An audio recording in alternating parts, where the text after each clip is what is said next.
Saya pernah rasa sakit, aksiden 2018 bulan Januari, satu Malaysia, lebih 5 juta orang tahu tentang berita kemalangan saya tersebut. Kepala saya terhantuk, kemudian bocor. Dalam kepala ni ada air tuan rupanya ni. Kan ada otak.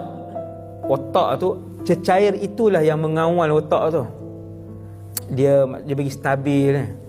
Bila bocor tengkorak ni lah ni, tengkorak kepala ni dia ada tengkorak dia ni dalam ni, bocor dan air otak tu turun.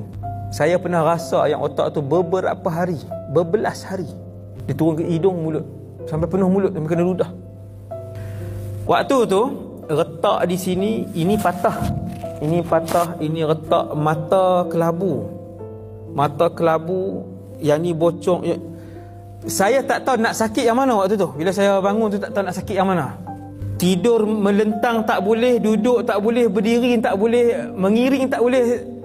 Saya tanya dengan Allah, wahai Allah, saya nak duduk macam mana? Dan nak rasa sakit yang mana satu? Bila bocornya ni, saya sepatutnya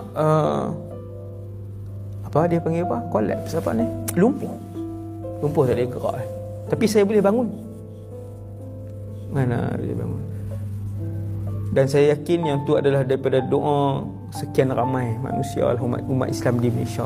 Masya Allah. Pakar neuro mai beritahu, Ustaz, alhamdulillah, tempurung telah bertampung.